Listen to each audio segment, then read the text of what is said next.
If nobody talks about you, then you are nobody. Then you are nobody. Remember, child. All is One Reflections. My name is Oyapetu Ifawemimo, and I am one of the mentees of Priestess Osun Funke Iyanifa at Orisha Hoodoo Institute.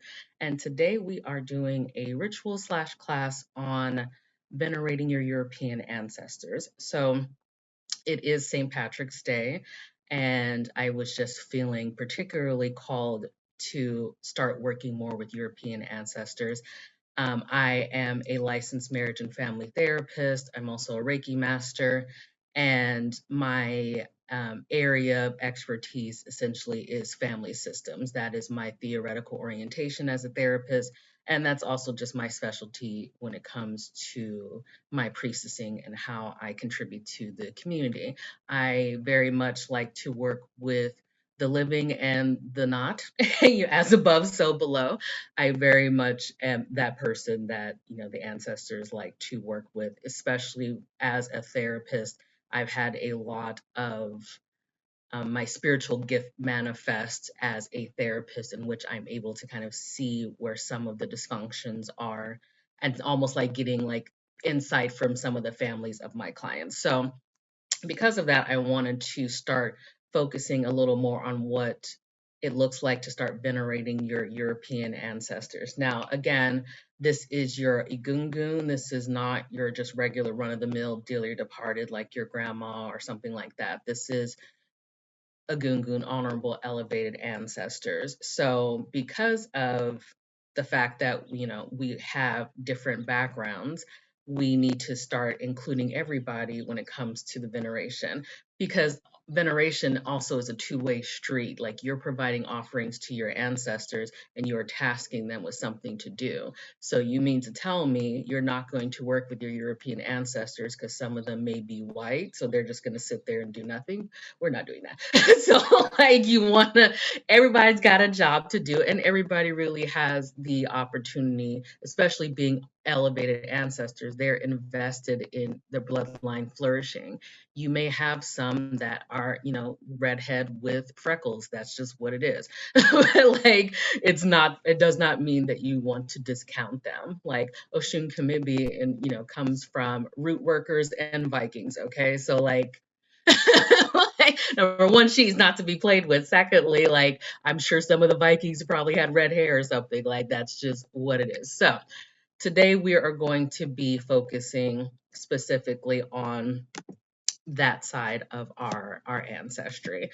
So I want everybody to, well, actually, who in here has done their actual like ancestry, like DNA kits, and were able to figure that out? Ramika, can you unmute yourself and tell me, what did you find when you did that?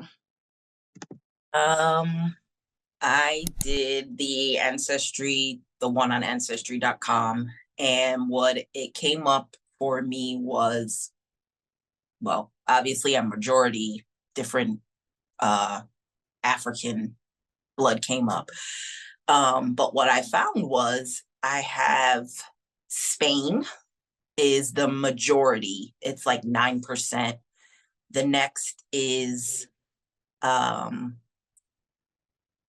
took a picture. Hold on one second, because I knew we were going to be doing this, and I was like, you should probably know the percentages if you could. It was okay. So we have 9% Spain, 5% France, 3% indigenous Puerto Rico, 2% German Europe, 2% Ireland, 1%, I believe I'm saying this right, Basque, and I know that's like right outside of Spain, and then 1% Portugal. That So, sounds a lot like my husband's DNA test. So we might be cousins at this juncture. So, I'm 9% Scottish, I think 2% Welsh, and like 1% European Jewish.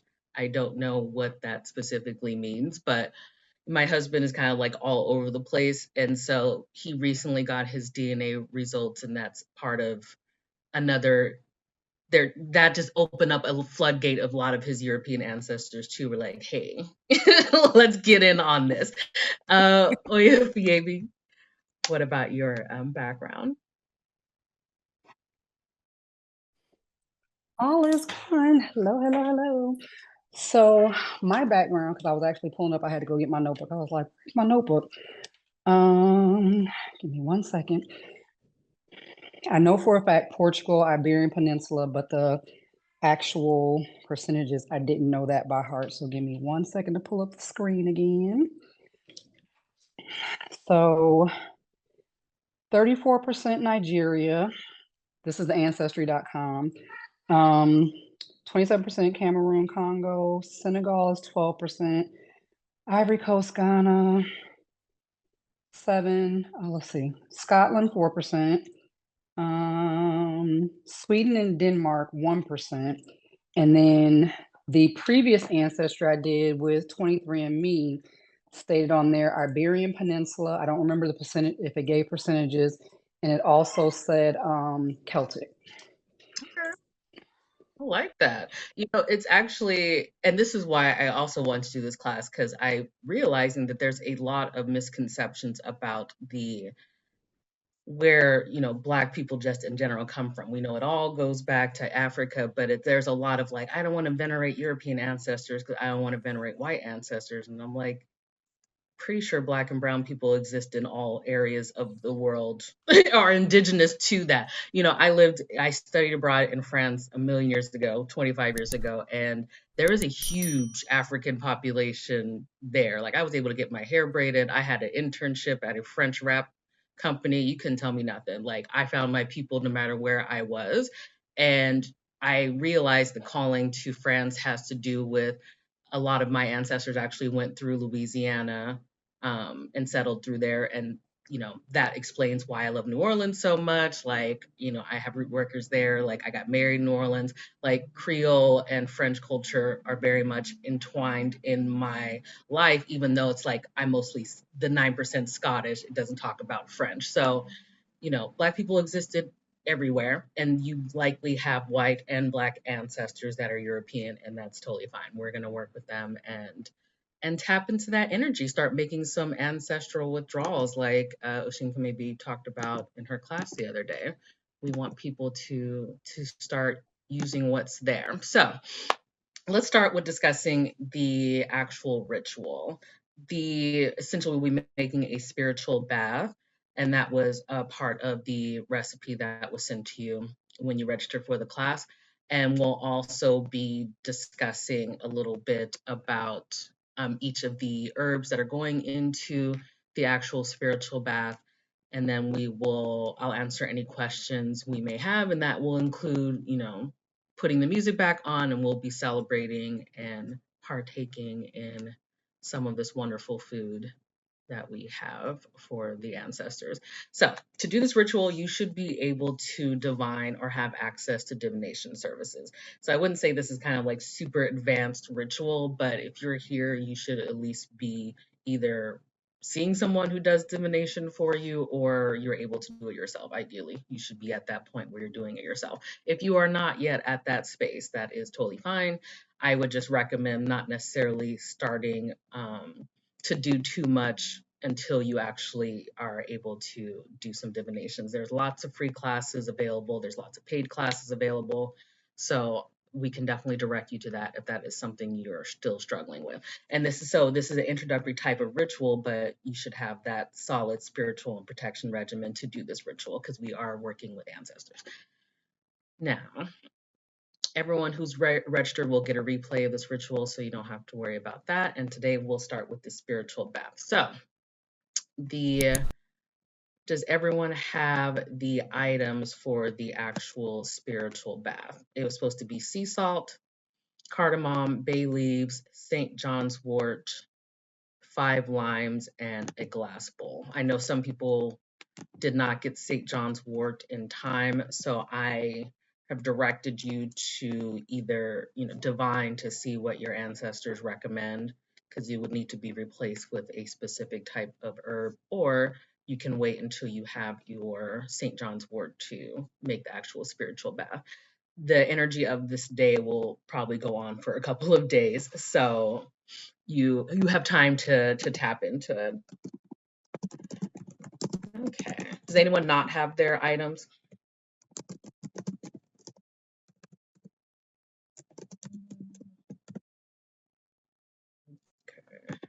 Priestess, can you just give that list one more time? That you Yeah. said sea salt, cardamom, St. John's Wort, bay leaf.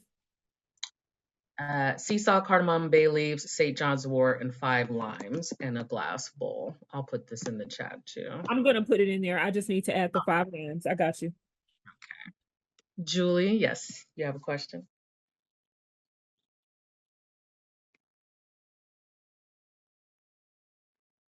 Julie, you have your hand raised. We can't hear you if you're trying to talk. Okay. Sorry, I was just letting you know I didn't get my supplies in order. Okay. Okay. Yes. So definitely take a few minutes. If you need to go get your supplies, do that now. I'll give you about 3 minutes to get everything together. I know I need to actually go grab some of my limes. So enjoy. I will put some of this lovely European music back on. I really had fun putting this playlist together. It was it was a whole vibe for sure. And for those of you guys who want the playlist, it can be found on our Discord and our music channel, unless Priestess gives the okay to drop it here. Yes, I can share it too. Go to Discord and get it. We need to breathe some life into that community. Okay, so if you want the playlist, to make sure that your herbs and the rest of the energy around you has that ashe that Priestess had created, go on ahead and go to the Music for Soul channel. It's a whole playlist to help you with the energy of this ritual. And not just for this ritual, but anytime you are working with your European ancestors. Open saddle for me, me little white steed, me big horse is not speedy, yo. I will ride and not see me ride, she's away with the rattle tackle gypsy, yo. Oh, then he rode east and he rode west, he rode north and south the whole so, but when he rode to the wide open field, it was there that he spied his legged yo. Oh, then why your house and your land, why do you leave your money, yo, and your why do you leave your harrowing like a corner? Osun committee, should they be putting their baths together at this time? Is that what we're doing, or we're just listening to the music? I'm sorry. Getting all the ingredients together to do the bath and everything. And Okay, some people were still cooking their offerings, so tending to those as well. so we haven't started putting it together yet? No, ma'am, just gathering it all so the enchantments can begin. All right, thank you. So we're gonna start in 1 minute to start putting the bath together.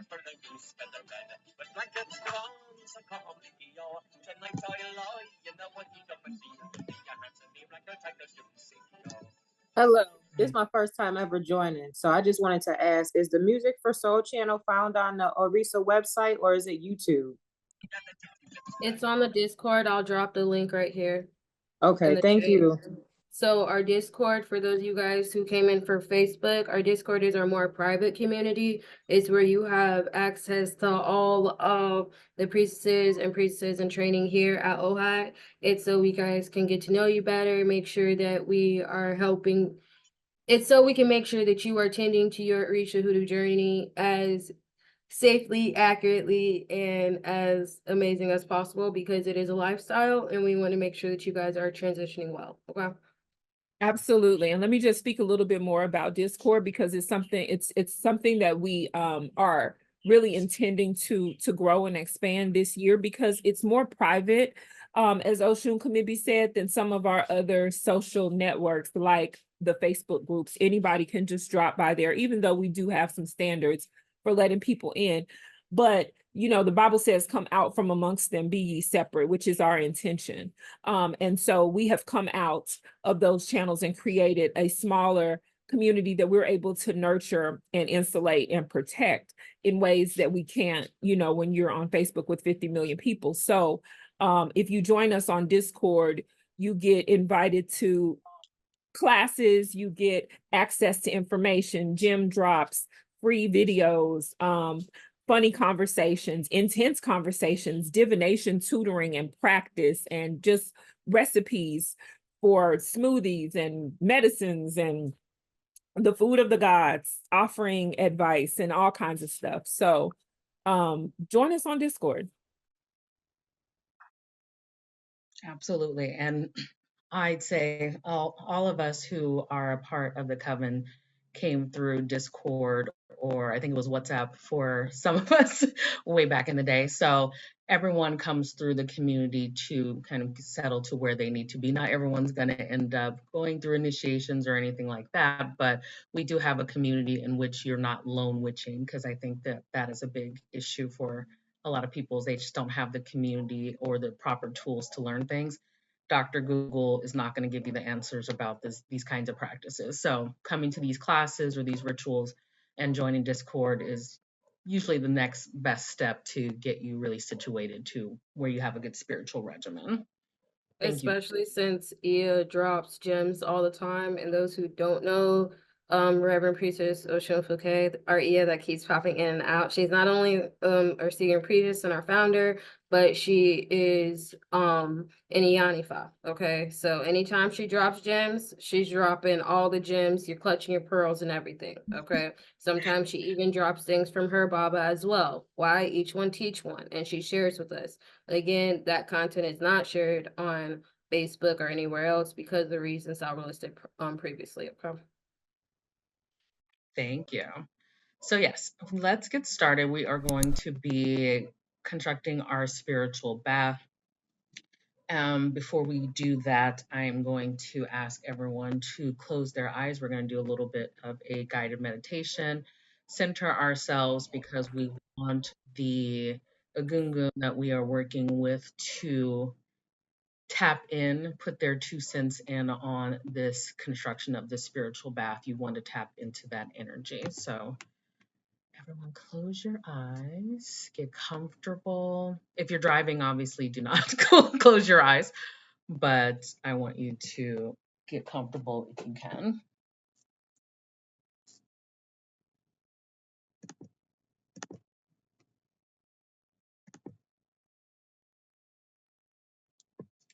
I want you to inhale for the count of 4. Exhale. Inhale.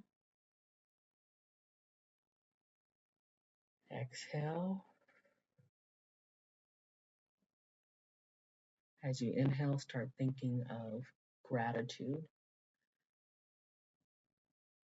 Exhale out any pain.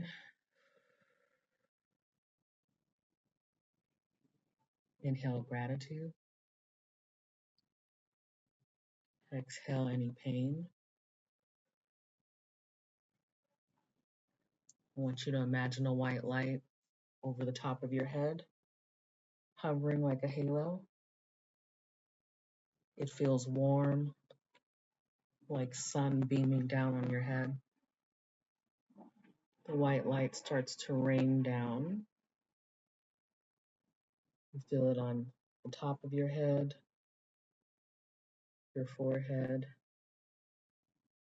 The warmth is raining down over your eyes, your cheeks. Feel the warmth around your mouth, around your ears. As it continues to rain down your body, you feel pain going away.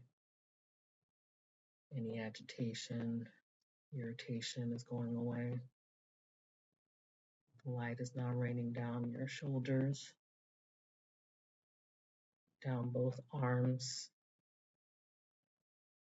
all the way to the tips of your fingers. You just feel warm, relaxed. The light is raining down your chest, your stomach. You feel the warmth raining down your spine,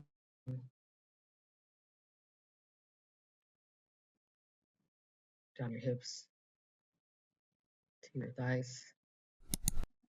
You feel the warmth on your calves. You're continuing to breathe in and release pain. You feel the light down your ankles, down the tip of your toes, the balls of your feet. Now you feel your whole body wrapped in white light. You feel warm, you feel protected, you feel relaxed. Take this moment to offer gratitude to your Egungun that you'll be working with today. Offer thanks to your Ori. Offer thanks to Oya. Offer thanks to yourself for being present, for doing the work to heal your bloodlines. Your Egungun thanks you. They love you. The warmth you feel is like a hug from your ancestors. They want to see you win. They want you to build on what they have laid out for you. Take in the love. Take in the joy. Take in the strength. Inhale. Last one.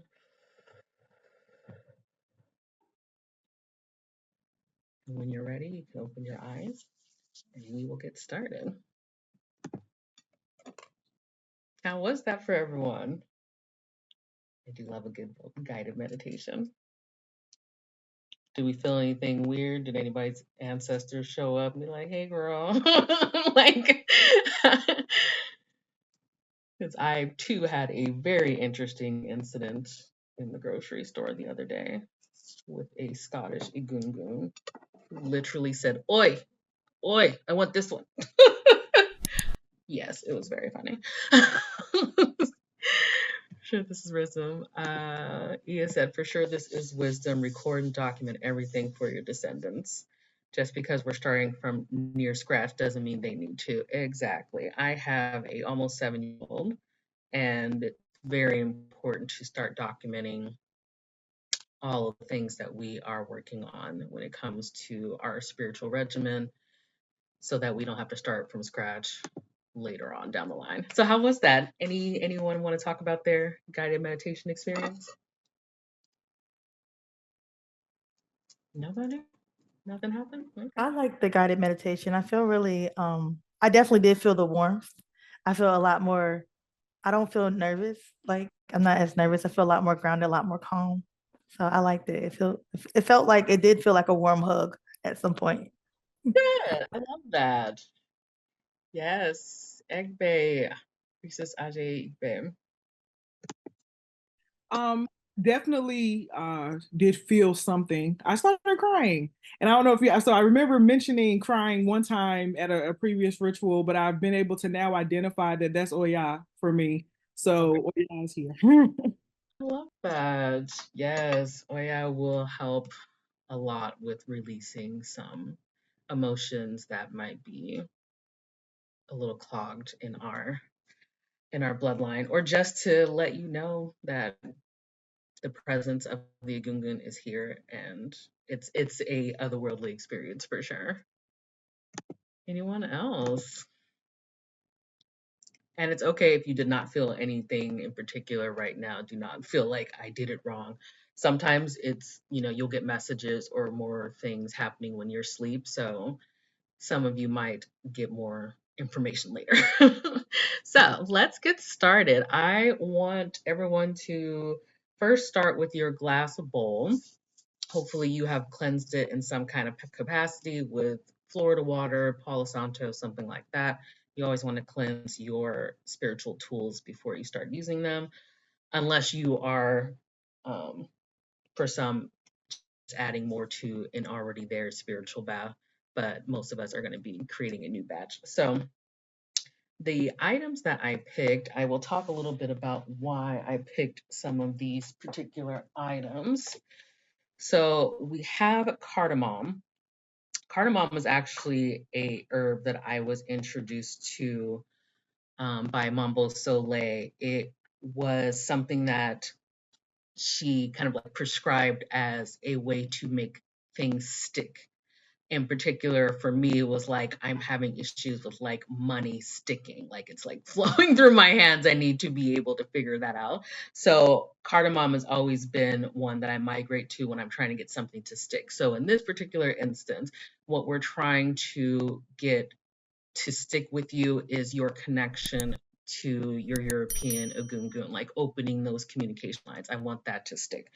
It is also good for love. So we also want to tap into the love that your European Agungun has for you and, start making some of those ancestral withdrawals. Does anyone else have a experience with with cardamom that you like or that you want to talk about?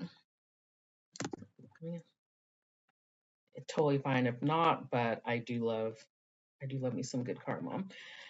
And I don't have any stories as far as cardamom is concerned. However, I have learned a lot about just using it in food. And because where I live, we have a lot of Indian markets and grocery stores. And so I found black cardamom, which is very smoky and kind of like, it's really good with like meat and different things like that. If you ground it up, it's not as like fruity as the green one. I kind of wonder what the differences are on how to use them in different like rituals going forward. Like I've thought about it, but I'm not really sure how I would incorporate the black cardamom as opposed to the green cardamom. But I love love cardamom. Definitely ask your ancestors about it because there may be a reason that you in particular found black cardamom. I find that there is no coincidence. There's no coincidence in things that we usually do. So I would definitely look more into that. Because I don't think I've ever heard of black cardamom. Now I am intrigued. That sounds like a very cool herb to work with. I'm curious to what it does. Priestess Ola Iya, Ifashiebi. All is one, everyone. So my experiences with cardamom started with a Somali tea. It's my absolute favorite tea. My sister makes it. She's the only person that I know that makes it, and I bought 3 gallons of it when I just did my opening for the bathhouse. Because it's like a healing tea, and the cardamom within it, it does like a little warming, and I don't know, it's just really, really tasty in this tea. And I use the green cardamom. And then I've used cardamom in a self-love bath that I do for myself. Okay. Yeah, I like that. A green cardamom too. Yeah. See, there's apparently various kinds. I am very excited to hear more about these experiences with cardamom. These herbs definitely were part of a download specifically for this ritual. So somebody's European Agungun is totally down with with this recipe. There's a lot of information coming. Priest Eva Funke Osun. Hi. So I use cardamom a lot. I haven't, the only method, I guess, yeah, that I've used it in crafting is with tea. I make chais, chakra chais, and so cardamom is definitely a base in those chais, and for the tea that I make. Uh, I also have a lot of access to both black and white cardamom, or green, I guess. Well, it kind of can also come in these little white balls as well. But the black cardamom I've always really liked because it's smoky, it's sticky, and it has a lot to, which you already said, sticking. Black cardamom is very sticky. And it is a very like grounding, like full-hearted type of scent. It is reminiscent of like alligator pepper in the way that you have to pop it open. That it can be difficult to open, and it has a lot of pods and small, like just like alligator pepper, small like berries, seeds on the inside. That I can easily see now that we're talking about it, like it being used in a similar fashion, or like mystery being a part of it as well. Yes.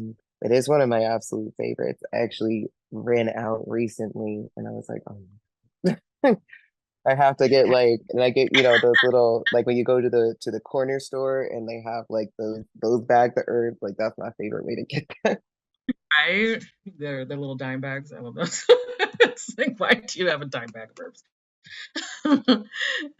Thank you. But Charisse?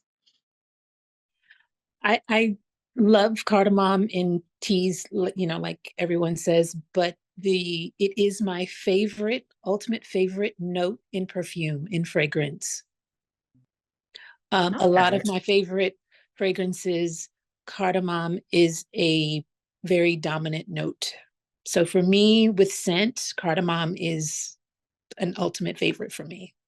Which means you probably will need to make tincture. Well, if that's what you do, or if you know someone who can, then that might be something that is a ancestor secret for you, is like to use the scent of cardamom somewhere in your workings that you do. So it could be making a tincture, it could be just more of the teas or something like that. But that sounds like that could be a good avenue for you. Thank you for sharing. I didn't even think about the scents in perfume. I Also, love if that. you are going with us to Morocco for our tour that's coming up in April, we are actually going to visit a perfumier and you can experiment with the fragrance of cardamom. It is a beautiful a note to be in fragrances. It smells so good. Okay. Thank you. Osun Kamibi. Similar to what Egbe said about it being similar to Atari alligator pepper, I've used it to make prayer powder, because of its aspect to carry wisdom, specifically with heart chakra, because it is healthy for the heart as well as the womb. So heart chakra work, womb healing work, and prayer powders. And you can know more. My class next Sunday. We'll go over bricks and rooms and different. We definitely need more classes on this. Well, thank you for sharing. That is one of the herbs one of the reasons why I picked that particular herb. Next, we have St. John's wort. I do know again that some people were not able to get their St. John's wort in time. I specifically picked it for the ability to drive away evil spirits, is what, when I was looking up some of the definitions, because it just came to me as a download, but I was like, let me double check on what it is about St. John's wort that I specifically like about this. And it does talk about like keeping negativity and negative energy away from you. And as you are venturing out in working with ancestral veneration, you want to make sure that like we're not getting any straggler energy, or not getting anybody who's just trying to creep in on what it is that you're trying to do. So St. John's wort is good for that, but that's why people are, if you don't have it, I would say you probably want to just wait on getting the St. John's wort, unless you do a divination, your European ancestors are like, we got something better that we want you to use. That's fine, but I want, if you can, to use the St. John's wort. Who uses St. John's wort for something other than like protection? Like what other uses have people use St. John's wort for? Ramika? I have used St. John's wort, not necessarily in a magical working per se, but I have made an anxiety tea for one of my children who has like panic attacks and gets like these anxiety attacks. And sometimes they would make her like really like just very just antsy, can't calm down type of deal. So I would incorporate the St. Johns wort with other calming herbs like chamomile and things like that, and a tea, and made a bunch of tea bags for her to help her calm down. I also had recommended St. John's wort for my sister to incorporate into her daily intake because she also had like very high anxiety. So it's a very like calming herb, as far as I can tell with disorders that may incorporate like high anxiety, I guess I should say.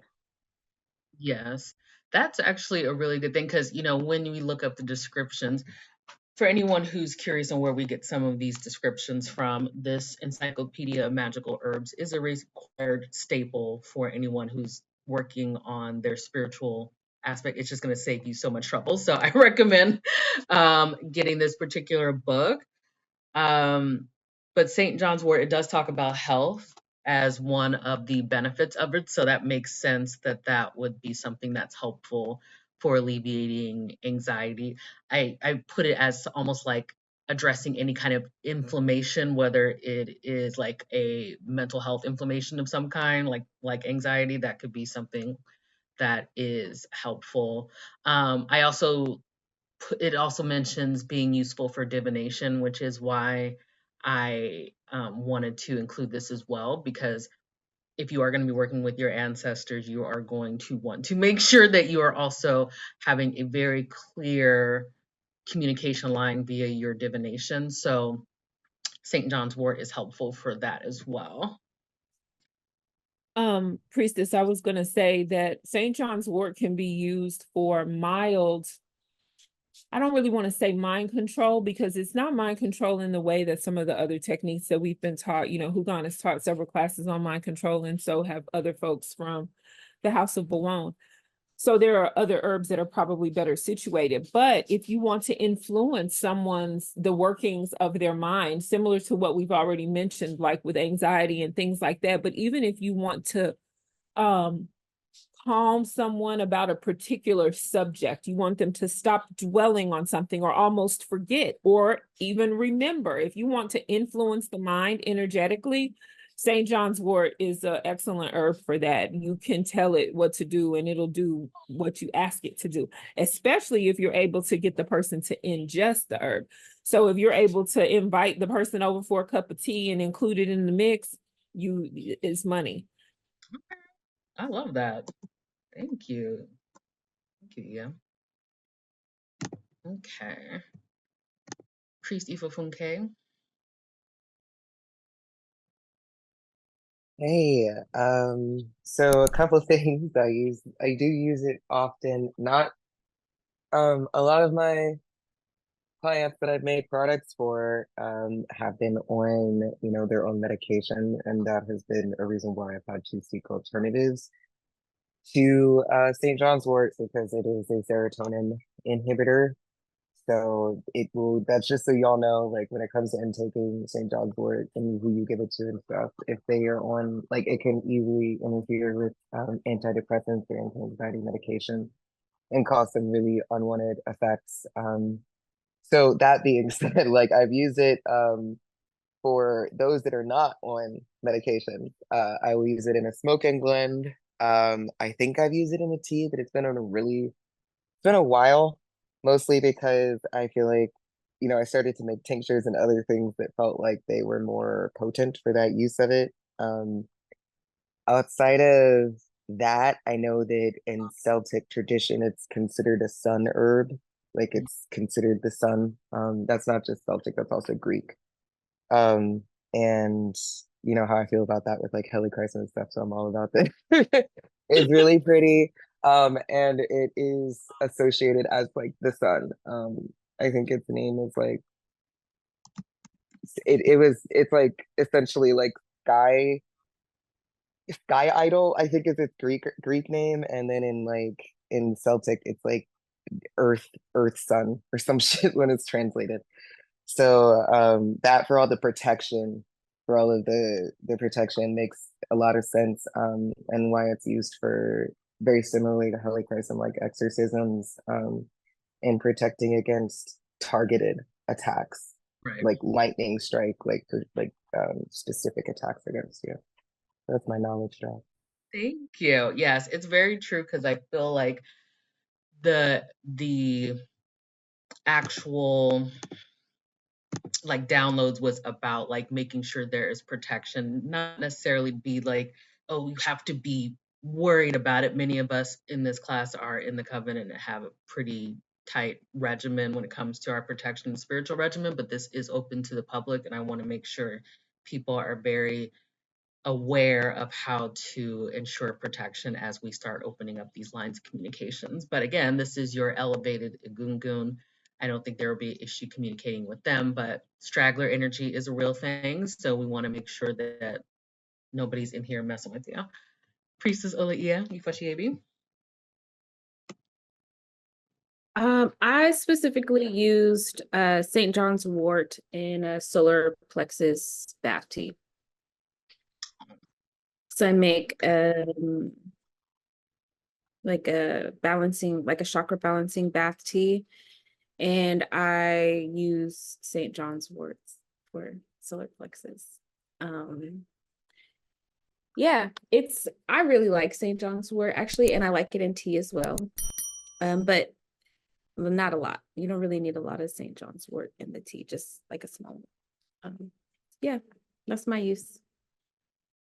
Thank you. I definitely, since I do Reiki, I am curious about trying that for chakra cleansing purposes. So thank you for that tidbit. So next is going to be bay leaves. And with the bay leaves, the reason I picked this has to do a lot with psychic power connection, because again, this is a opening of communication lines with your European ancestors. And what we want is for there to be a heightening of your psychic abilities, your spiritual communication lines, and also it is helpful for protection and also healing, because there is going to be some European Egungun that even if they are elevated ancestors, maybe during their lives they did some not so great things. They're elevated because they have learned their lessons from their time on this world, but there may be some healing that needs to be done. So bay leaves definitely adds to that as part of your spiritual bath. This is going to help communication lines with protection and also an extra layer of healing, because essentially it's going to be a mixture of not just healing, but engaging with your people. Like, many of your ancestors are interested in talking to you. So I'm excited that we will be doing this. Anyone else have any experiences with bay leaves before we get to construction of the bath?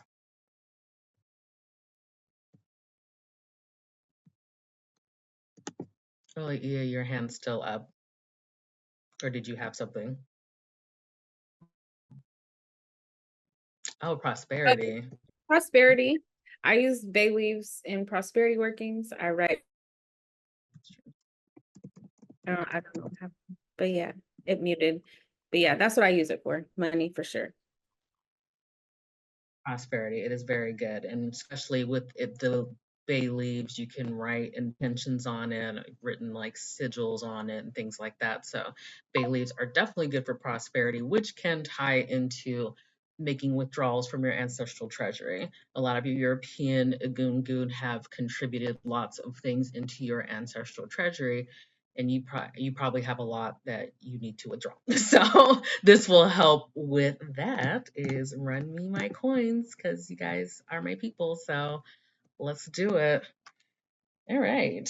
And so with the limes, I will be the reason I chose the limes is sometimes I use spiritual baths where we use lemon, but for whatever reason, limes was the download that I got. I do it partially, I think, because of the green, and also because of the request for there to still be citrus of some kind of citrus in the spiritual bath. So my European Egungun were very like we need limes. So like we're gonna have limes in the spiritual bath. And then sea salt is the other item. Sea salt is multi-layered in what it is good for. I like sea salt because it does tap into the water orisha, but I also love sea salt just because it is just so multifaceted in what it can do. It's for protection, it's for cleansing, it's for all of the things. So sea salt is definitely a staple that you want to have as part of your spiritual bath. Now, before we start putting these items together, we generally want to enchant them in some kind of way. For some people, it is by blowing tobacco smoke on each item. And also, talking to each herb, you want to make sure that everything that we're using has its own spirits. You want to make sure to honor and respect each item. Thank it for participating in this ritual. Ask it to work together with the other herbs, all of that. And then you can enchant it however you need to. For some, it is, like I said, tobacco smoke. My ancestors do not like tobacco smoke, so I either have to like blow some Palo Santo or something like that over my herbs, or I have to do something else, or like enchant it with Reiki. I'm also able to do that. So depending on what it is that your ancestors generally like, you want to make sure to do that enchantment. Okay. Any questions before we get going on actually putting the items together?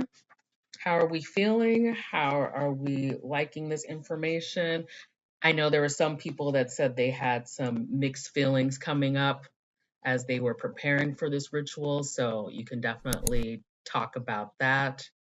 Oh, the intentions for the lime. So essentially, it's healing, love, and protection.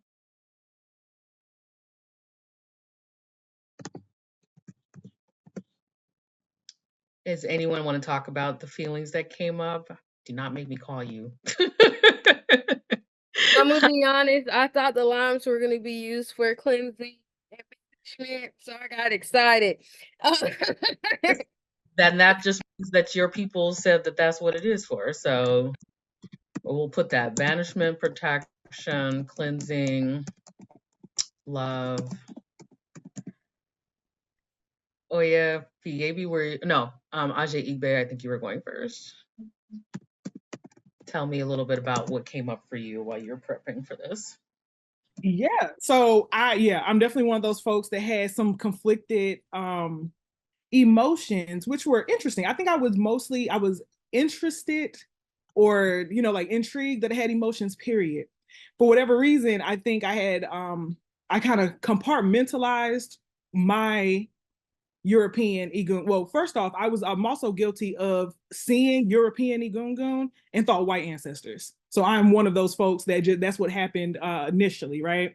And I didn't really think anything of it until we got the supply list. And for some reason, going through the supply list and some of the suggested offerings, my ego was like, no, my white people, they don't like this. This isn't them, because I had compartmentalized who these spirits were, right? Because like sometimes we over personify.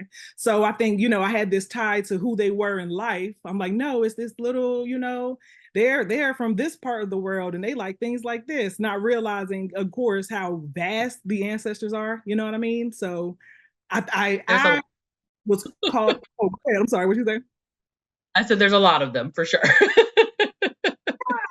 I got Maori like called out my ego because I was like, I don't see color. That's pretty much what it came down to. Was I was in the position where I was one of those people that was like, I don't see color, even though we know that that's not something we like to hear here, in current things.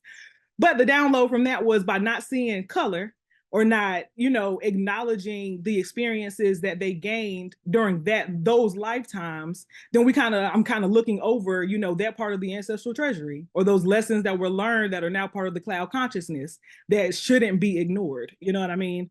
So yeah, it was interesting.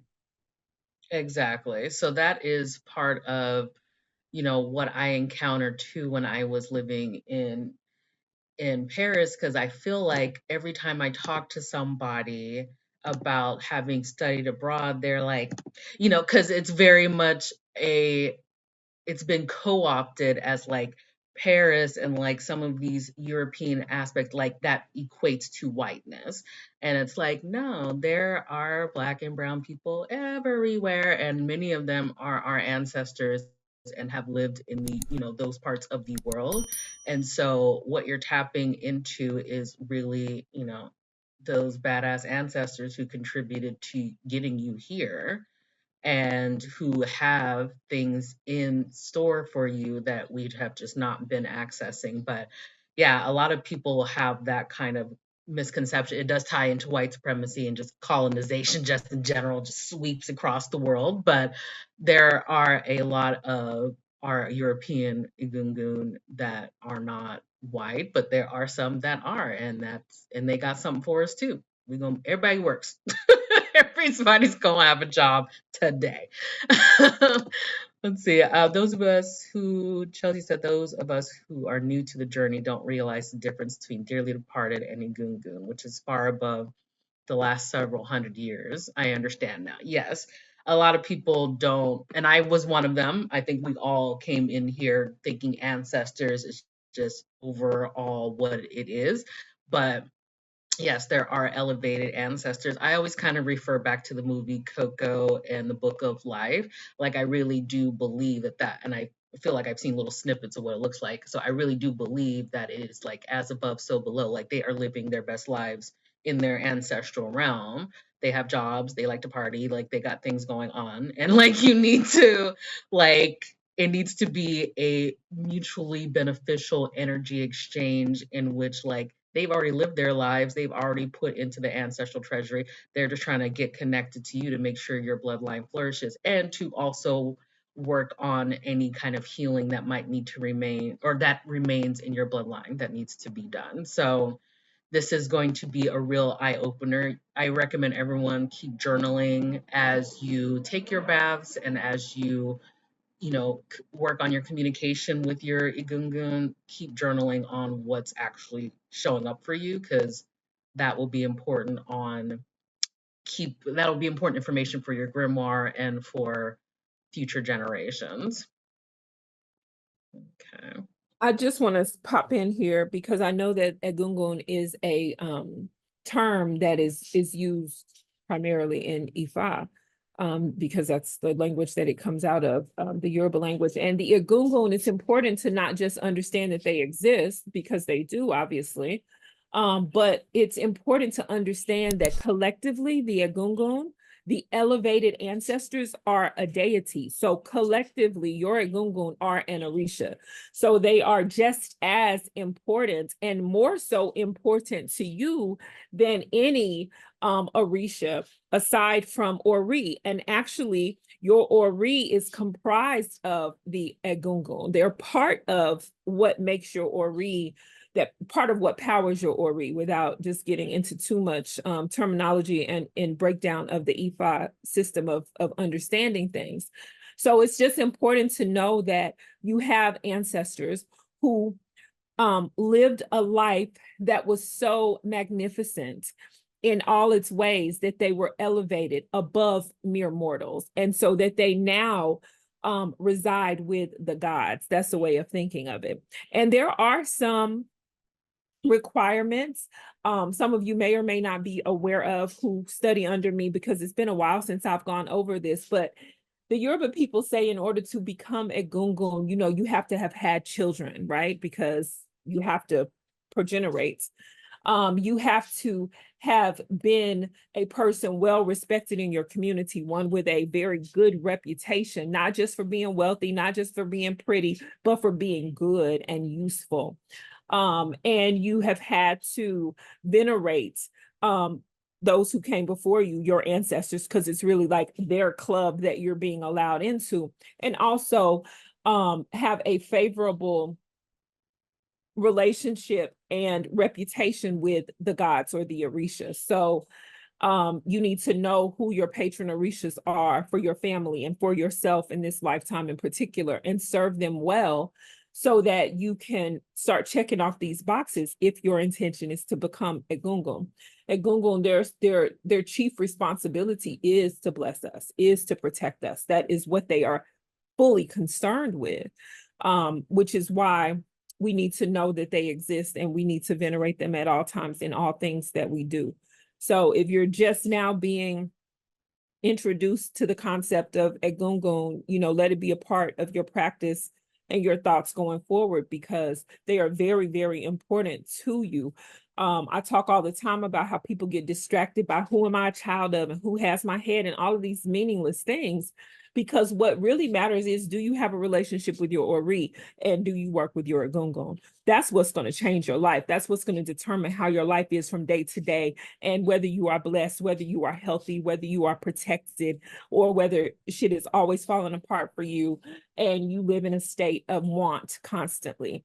The Egungun and Ori make all the difference in the world when it comes to things like that. So keep that in mind, y'all. And so that's another reason why this is such an important ritual, because for many of us who are the descendants of slaves in particular, there is a huge portion of our ancestry that we just don't deal with. We don't want to talk about it. We don't want to think about it. We don't care nothing about it. Don't worry about why I'm light skinned. It ain't none of your business. We just don't want to talk about them white people. And we are all the same color, if you will, in the spirit world. We are all balls of light, little pieces of the source. And so those things only matter in this incarnation.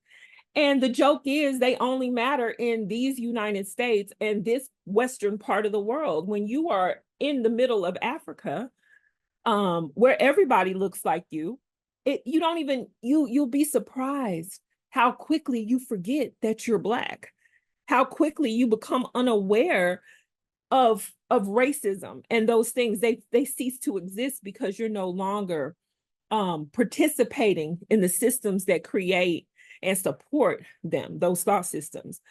So that being said, we need to respect and nurture our relationships with our ancestors, full stop. No matter what continent they came from, no matter what color they were, no matter how they influence our physical DNA to do what it does in terms of how we look, energetically is what we are trying to tap into, and experientially, because the experiences and the wisdom acquired by our ancestors reside in our DNA for at least 16 generations. At least 16 generations. We have the experiences of our ancestors imprinted in our DNA. So you're calling on the wisdom of some European lady at some point. You're calling upon the protection of some European warrior at some point, because it's all in them. Now, some of us, my friend's father actually has 99% African DNA. And the other 1%, I want to say it was like Asian Indian.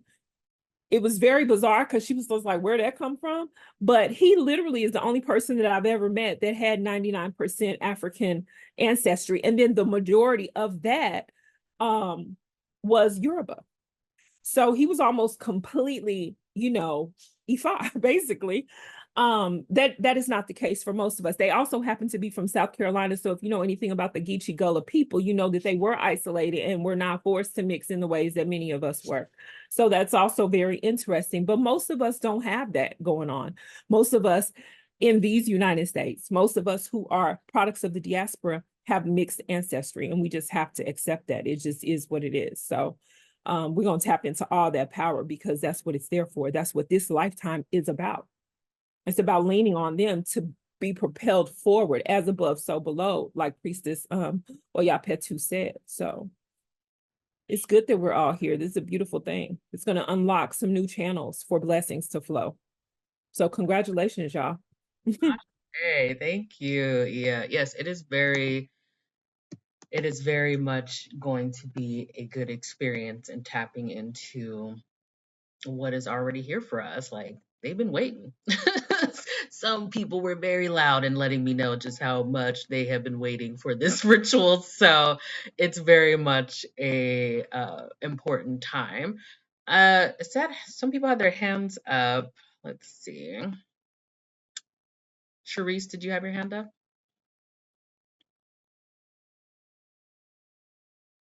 I was wondering. I did, but I can save my question for later. All right. Oya Banji. All's one. That's one. I'll just raise my hand to just share, some of my feelings since I've been having this ritual. It's been interesting. It's been a roller coaster ride. I have definitely unlocked some emotions that I wasn't previously aware of. But it's like I'm just torn 50-50 because half of me like really wants to just elevate beyond the traumas that I've experienced like in real time. And it's just, it's like I'm a little disgusted with some of the emotions I have. It feels like a little low vibrational, a little bit. And I know that it's definitely trauma that was instilled in me, like from the real life experiences. After doing some of my ancestry tests, I learned that the European ancestors I have are from Spain. Okay. And my grandfather is like a Puerto Rican, but from piecing the pieces together, I believe that they were Spaniards who just came to Puerto Rico. And I don't think I have that many generations of people that was born there. But yeah, it was very traumatic for our family because they didn't accept like Black people. So when my grandpa, like he was one of like 10 kids and he was the only one who just loved Black women. He married a Black woman and had Black children. And his mother was like, I am not holding that Black baby.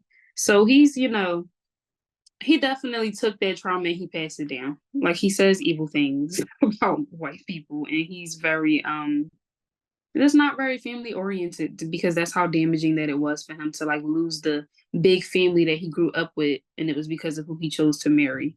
So it's like just not having that acceptance on my maternal side, and then on my paternal side, my dad's grandmother, who she was like Polish, and she went through like the same thing because her mother married a Black man, and her family like disowned them ever since. So it's like deeply rooted on both sides, and I think I'm trying to convince myself to just elevate past those emotions because deep down, I just feel like they'll never actually love us because we're Black.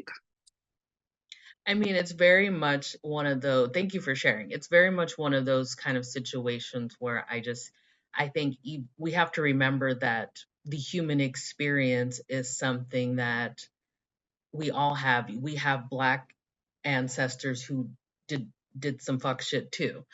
Mm. You know what I mean? So it's not necessarily like we have to discount someone depending on like how they were in their life. And that's why we're not necessarily dealing with dearly departed, which is within the last maybe 100 years or so. We're talking about like going back to the beginning of time. You may have to go further back in your bloodline to be able to get to the part that didn't necessarily have that kind of trauma.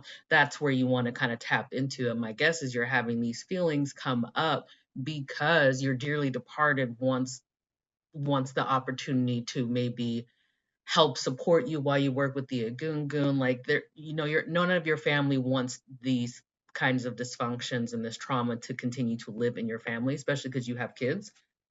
Like the objective is really you are the person that's going to be doing the healing. So the feelings are going to come up. It's not going to be fun, but luckily you have me and we'll be doing things like working on the genogram and things like that. So this is just to get you started, dip your toe in with working with people who didn't necessarily have that aspect of the trauma with, that your more immediate dearly departed have. So Mm. it's totally fine to have these feelings come up. It is normal, if you want to use that word, to have some feelings, some thoughts about Yeah. what's going on in your and why you feel this way. So thank you for sharing. I want to Okay. just jump in because I just need to.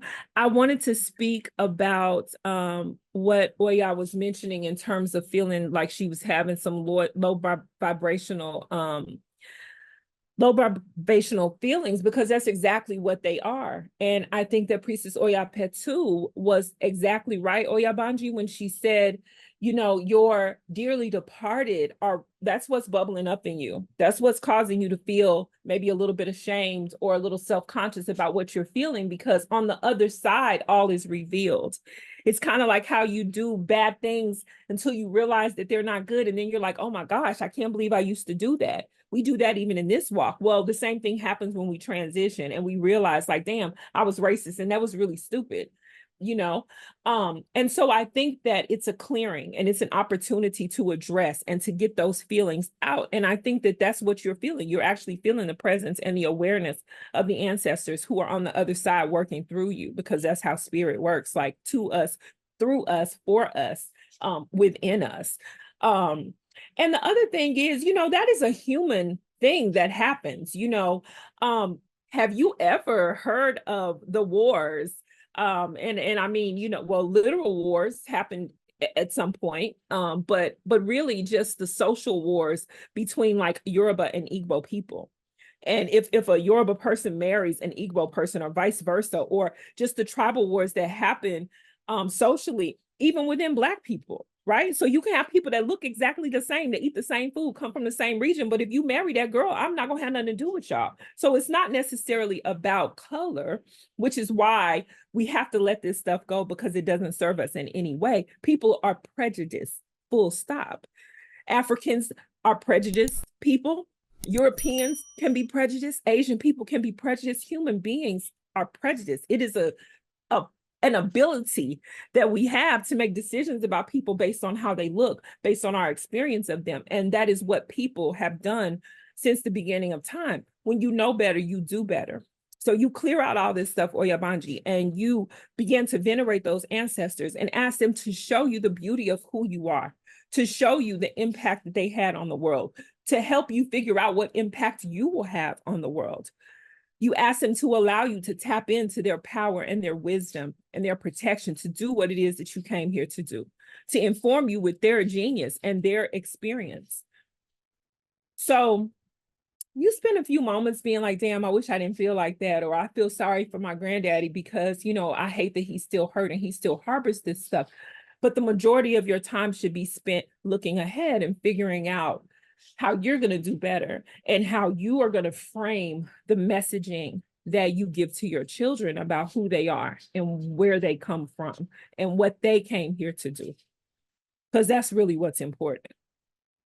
So when they grow up and they talk about their European ancestry, they can do so with pride, because they should be just as proud of that aspect of themselves as they are about the Zulu warriors and whomever else comprises their bloodlines. It's all beautiful. It's all important. And it's literally all relative. Like, these are your people. They want to help you. They want to see you win. Thank you so much, Ia. That is very much what it boils down to, because I know a lot of our ancestors are like, I get no love just because I'm a little on the light side. Like, you know, they don't want that. Like, they're like, we're here, we're part of you too. You're walking around with us inside of you, and you're shunning me because of what I look like. They're past that. They have elevated, they have learned their lessons, they have all of the information and guidance to give you. So yes, it's definitely more dearly departed energy, but that's the whole point of this. We're digging stuff up. We're excavating. We're like making sure that we get to the source, the core root of why we have some of these issues in our families. So some of it might be dearly departed energy, but ultimately the Agungun is what's going to help smooth things out in the long run. Priest Eva Funke. I'll shade all of that, first of all. Oh, y'all are So I'm loving this. I'm loving the conversation. A couple things for me. First off, I want to just add directly onto what you just said before I forget. Um, that DNA wise, like as Iya says, our ancestors work through us, for us. They are us. Like these energies come from within us. So every bit of, you know, information and occult knowledge and all these recipes that we download, like every bit of that is stuff that we unlock from our DNA. You can't, they are you. So it's like you can't have that disconnect without creating a disconnect between you and yourself. It is unavoidable because they are what make up your DNA. So that was a lesson that was rough for me. Like transitioning into what I was going to say for myself before that came up, is that was something that I feel like I could feel at a younger age, but it was really rough for me because I also like Banji, I think, said, um, I had a hateful family. I had very prejudiced family, prejudiced parents.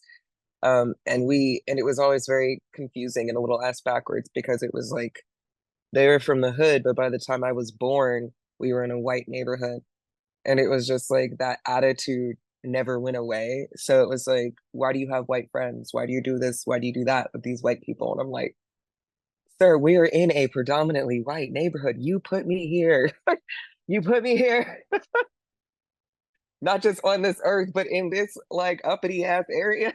So that was like, as a child, like we're laughing now, but as a child, that fucked me up. So like that led to so much confusion. And then it was like, well, what's in the DNA? And then he was also the type that was like, no, don't look at that.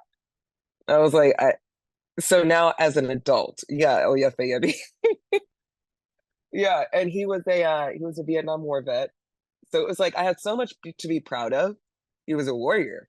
Like that, especially as I get into more into, Ifa, he was a warrior through and through. Like he did all of that in this lifetime. But then it was like, life turned out a certain way for him by the time I was born. Now that I'm an adult and, it's my responsibility to look into all of this, I found out that I was actually 30% European, 29% Irish, British. So I'm just like, sir. And yes, the not all kinfolk, not all, skinfolk is kinfolk, because, when my grandmother on my mother's side, very pale. My mother actually could pass as a white woman. And I didn't know that until like way later. And she was just like, yeah, way before I was born, that was the thing she did to survive. And then now that I'm an adult, I'm like, there's no way that that didn't get like projected onto me as a child somehow. Right. Like, and her last name is White. Her name is Janet White. Not And my granddad, and my granddaddy looks like he's black. He speak when you ask him his race, he says he's black. But as far as what he looks like on that face card, that is an old Irish white man. And he had red hair when he was alive, and now that he's grayed, it's stark white with freckle. So it's like that comes from that side. But it's wild because a lot of the Irish ancestry comes from my father's side. So when my grandmother, pale as hell, met my father, very dark, she called him a Sambo to his face. And I was just like, that's new. All right. like hearing about this, it's like, this is what I am having to, as a child, I'm like, it's like whiplash. And now I'm an adult trying to figure out, okay, what is the actual truth about my lineage? How much of it is indigenous? How much of it is white, question mark? And learning much later that European does not mean white. My first mentors, I don't want to say that.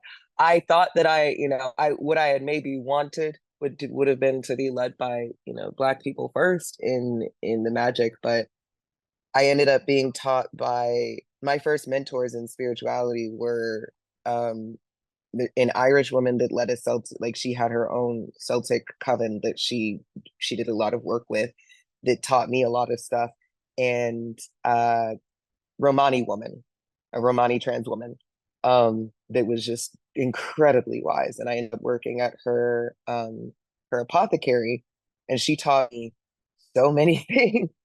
And she was also, if you know Romani people, they're very much like Europeans are, like you equating European to white or Romani to white. A lot of them will get real upset about that. So Well, this is that great. was I love the key for idea me. Go ahead. about your spiritual teachers, including someone that's like Irish or Romani. Like, I think this goes back to the original concept of like Europe does not equate to whiteness. And even if there are white ancestors within your DNA, that is not a automatic discounting or assumption that they're not good. Yeah. They're not good people or something. You know what I mean? Like, not all skin folk are kinfolk. Exactly. I love that. Yeah, that made it, by this, that being said, by the time I'm getting here, the feelings that come up, like the feelings that came up back when I started my journey. And I think that by this time, I think it's just I've been really inundated with with Celtic and Gaelic and these like Irish or European like focused pagan, Mm, paganism. And it felt like getting to ATR, getting to BSM, getting to all of this was so hard won.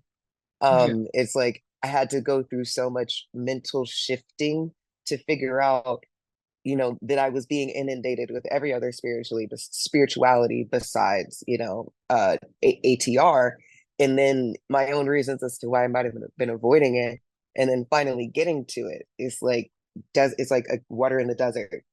So Yeah. now it's like It's now I'm doing this work of like now we have to talk to our white ancestors, but I hadn't, even though I'd done all that work before, I didn't realize that there were still feelings to be had because I'm like, oh, I'm already there. But no, by this point I realized, you had to tell me and I had to hear it out of your mouth, like don't just make it so that your black ancestors are the only ones that are working. Like, right. why are your white ancestors just sitting on the side drinking lemonade? What the fuck is happening? And I was just like, The way my wait, black, like, I'm like, gonna do it wait.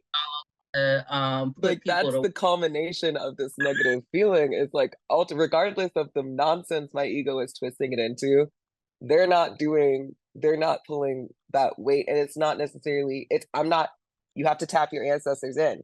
That's black or white or right. whatever.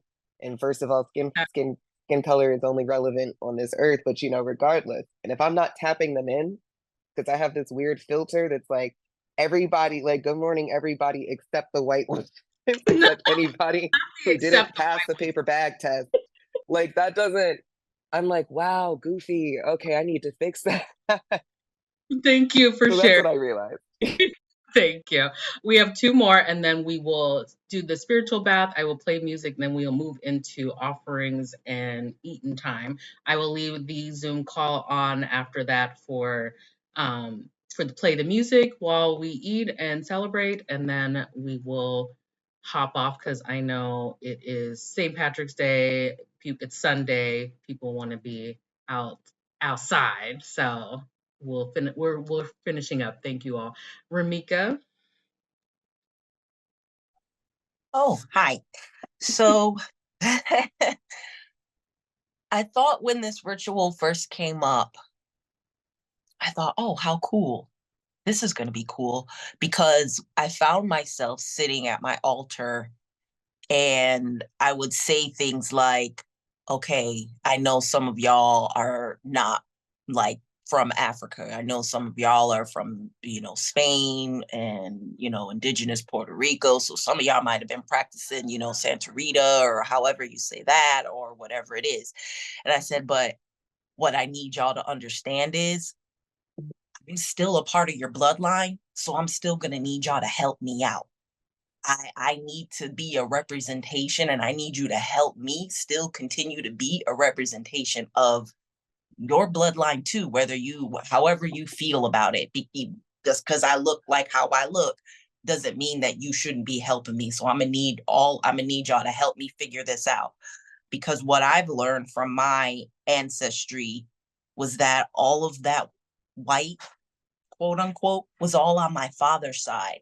And my grandmother never, like my uncles and aunts don't know anything about their grandparents. They can't tell me they ever sat with them, met them. So in my head, I'm thinking, okay, there's something going on there. I don't know if they're what it is, but it's feeling very kind of whitish, like somebody had some sort of bias or something going on there. But also on my father's side, what I learned is that there were some ancestors, like I have an ancestor, I think grandmother and grandfather who, or aunt, uncle, they were Lemon Hanford and Spotty Blue Hanford. And apparently Spotty Blue was very white, very much white. So I'm in my head, I'm thinking, okay, so maybe that's also, you know, Spain. But in my brain, I feel like I've always tried to include them regardless, not necessarily knowing exactly how to kind of go about it in a consistent way, or take a moment to actually do a ritual very specific to the white ancestors. Or so I'm kind of enjoying this, and I'm grateful for this experience. I don't feel like I had any hesitations or reservations come up. One of the things that Iya did say that first popped into my head before she hopped on and said it was that when people do transition, and my thought process and what I've learned over the past few months is that they have this sort of experience where they get to see the impact of their lives, and the impact of their life had they made different decisions, as well as the decisions that they did make and how it impacted their family, their bloodline.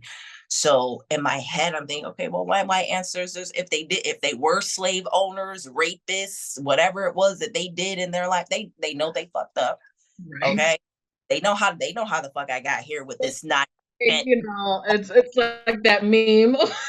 Like they're not great with it. They were not a fan. You Right. know, on that's why I wanted to explaining to people. I'm like, they know it was not great how some of their behaviors were, as will we all when we join the ancestral realm. You probably gonna get, you know, here's what you were doing. Let's talk about it. Like, you know, that's the benefit of being elevated. They've done the work to work through the issues that they may have had in this realm. And so I think it's murkier to work with dearly departed, which is why we were specifically focusing on the European Agungun, because they have knowledge and they have things for you. And I felt such an urgency where it's like, we got to do this ritual because we got things to do.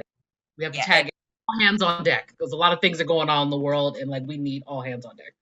And a lot of my readings as of late, a lot of like, and even in my life path reading, it was like I kept the message keeps coming up that my father's side is the one that wants to provide me with luxury. They want to provide me with that financial abundance. And I keep thinking, I wonder if this is like, you know, guilt from my white ancestors wanting to provide me with Reparations. Okay.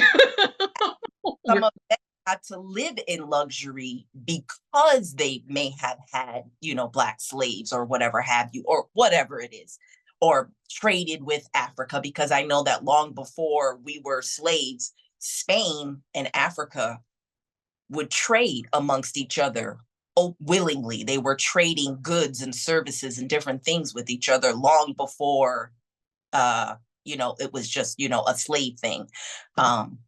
So I guess I say all that to say this is like right on time. Welcome. See, you know, it's one of those things like when you're in church and the pastor's talking, like, I'm like, are they talking to me specifically?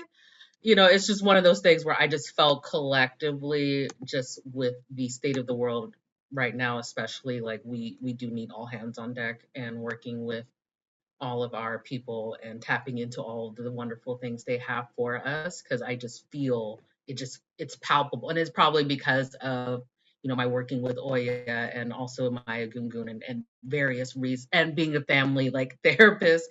It's very urgent where I was like, I need to do this ritual, and it's happening. So I'm glad it's being received well. I'm glad it will help everyone really tap in. Chelsea, well, you will be the last person, and then I'll let you guys start putting your bath together.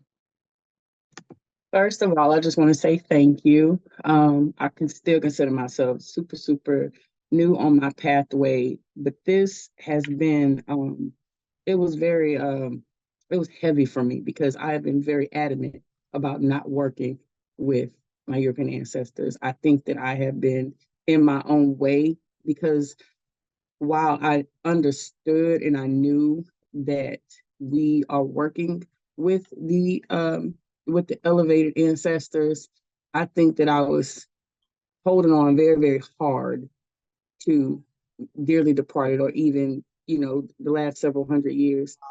And I've had several readings within Black Spectrum Network. And the one thing I can say is I can't pretend to be ignorant. And I know that I knew it. I thought that I could get around it. I thought that I did not have to work with them. I thought I absolutely did not, I could not gain anything from working with them. And I just felt the presence of them, especially during the when we were meditating. And I was kind of like, I could even feel it lifting from me, the energy of get away from me. I think that's been me. Um, I've taken several classes, so the knowledge has been laid on me a long time ago, and it was just complete refusal, absolute refusal, and me knowing my ancestral background, me knowing that there's 18% England, and then 6 to 7% Irish, and then there's, I don't know the specifics of it and why, but there's like 2% Jewish, and then there's all of these different things, and it's just kind of like my absolute refusal has, I feel like, been blocking my ability to receive things that I could be receiving. And you can't pick and choose all of the time what you want to receive and what you don't want to receive. And this has been a lot. I didn't expect this to be heavy at all. I expected to come in here with one eyebrow raised, and my people came in here and was like, nah, put both of them down. Now you're coming in here with the side eye. I'm being honest. I came in here just expecting to hear something that I could refute, and that's just not what my ancestors showed up to say. They was like, "Nah, sit down and receive," because, like they said earlier, we have our Black ancestors doing all of the work or trying to carry all of the heavy, and they sitting back drinking lemonade. I was like, "Woo!" That spoke to me too, and so. Even when on my altar, I set it up, and it's just like I completely ignore that that they've ever existed, and I think that the only people or person that has suffered is me and my family line, because I know that for us and my family, it's just me. I'm the person carrying the heavy. Well, I'm not personally carrying it. I'm sure my team is doing most of the heavy lifting, but it's just mind-boggling how close-minded I was to this. And the only person that has suffered for it is me. And I watched a video with Priestess Osun Funke once, and it just came to me during this particular session where she talks about, ancestry and DNA versus ancestors versus placement in the world, and how that's the world that has put labels on us as being Black, as being white, as being Asian. And once you get to the spirit realm, that does not exist. And oh, I'm sorry, it got me. And so Don't be I sorry. have worked, For you. yes, I have, yes, because I feel like that's another blockage that I've had that I didn't think was a blockage. I thought it was my own choice. I thought it was something I had a choice over. And I realized, no, you don't. You have to bring that in too. I got to bring that in too. And so I am hopeful, and I am open, and I am ready to work with those spirits as I walk through this journey. I've had all kinds of readings, and I think that it has come through, and I've ignored it each and every time. And it's funny how everything kind of pieces together to come to this moment. So gotta go put them altar. I'm like, do y'all want to be on a separate altar? No, let me put everybody all in one. Let's put it exactly how it happens on your spiritual journey. Thank you for sharing, because literally I've just, it's gotten to the point where they're going to get you the message, whether it's through a dream, whether it's through a class, whether it's through a ritual, whether it's through something that Iya or somebody else says. That happens all the time. Like, I be trying to ignore some of the things that be said sometimes. I'm still, a work in progress. But then I'll be in a class or something and hear exactly what they were trying to tell me anyways. And I'm just like, well, damn. Okay. I'm just gonna, I hear you. Clearly, you're gonna get this message to me one way or the other. You cannot have, once you know, you just cannot ignore.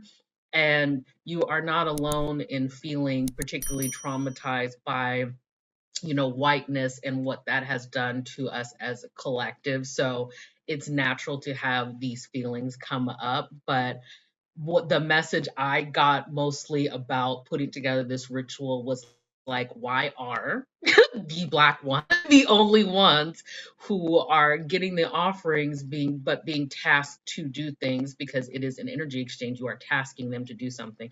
Protection, because you do have to ask your ancestors for protection. That is something that most people don't realize. So like, when you're giving offerings, you're asking for something in return. You are tasking them with something.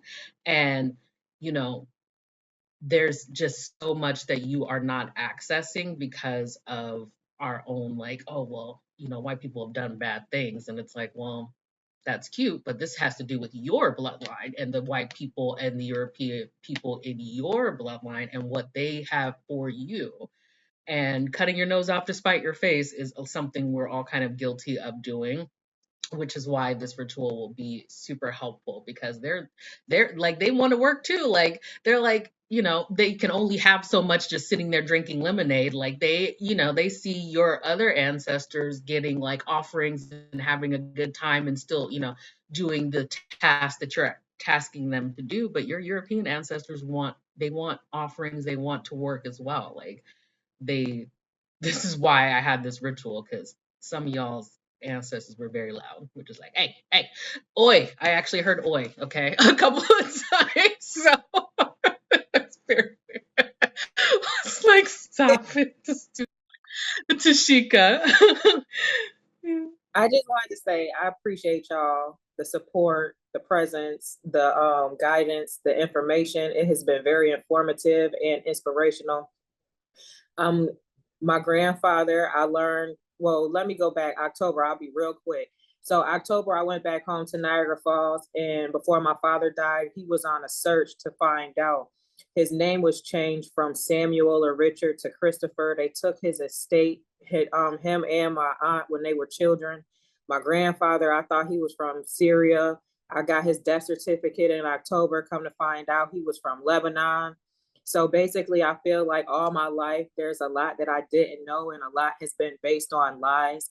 When I made the statement of getting deep and dirty, I feel like I was scared to go on this search, this journey, because and like the vision that I see is opening a door and a whole bunch of dirty bones falling out.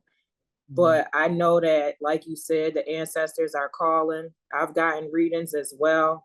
And it's saying that I need to tap into all of them, no matter what side it's on. My grandmother, she want to help me. It's ancestors that want to bring abundance into me. And it made me think when the other lady said about reparations and things like that, I'm getting chills too. I'm like, I just went, woo. Look, scared, but my motto is I have to do it scared.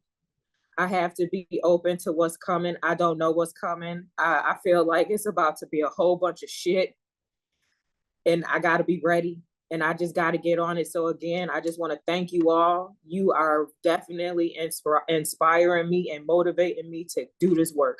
Thank you.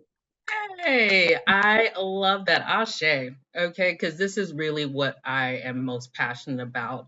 I want family healing across the board as much as possible.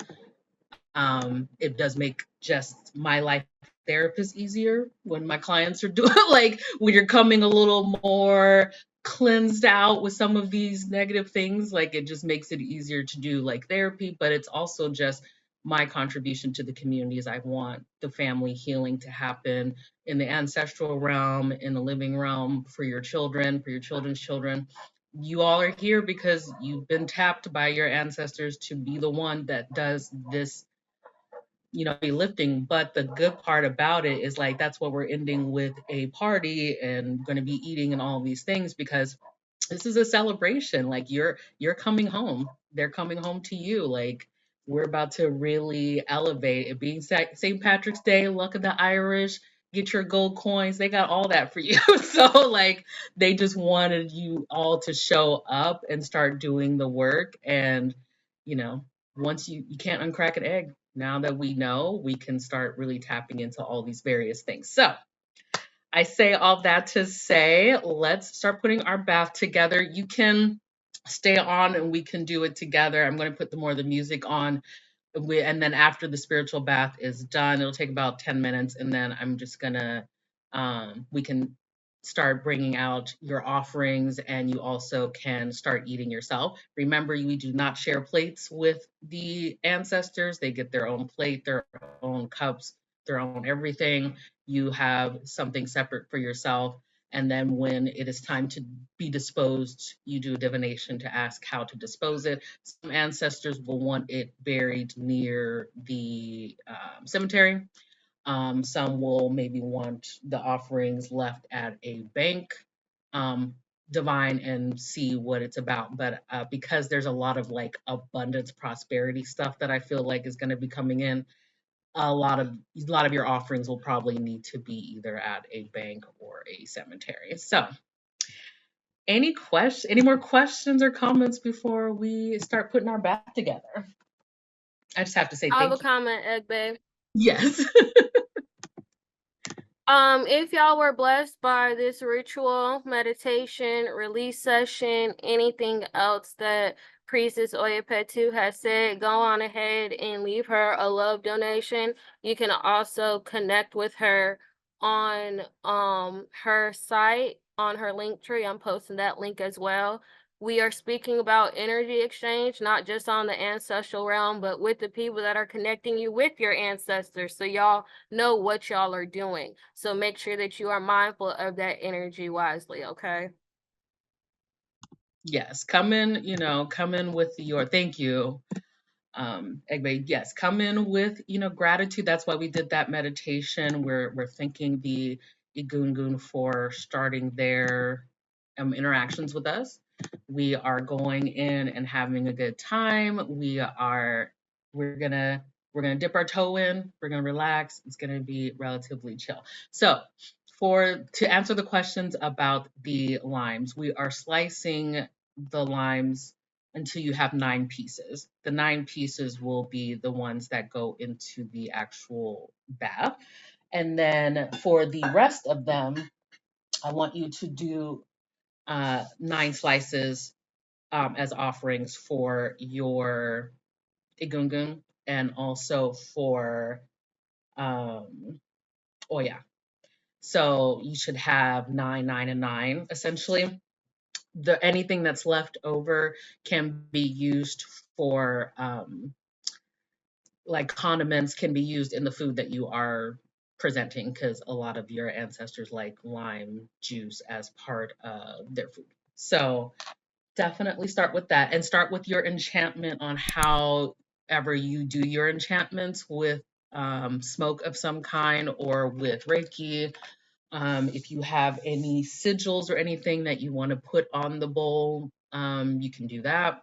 It's all about the energy that your particular bloodline wants incorporated in this. You have the basic ingredients, but you want to make sure to do a little divination or just listen for some downloads. You might hear a whisper of, add more of this, do something like that. After you put everything together, you want to divine to see if everything's accepted, both your spiritual bath that's put together as well as the offerings.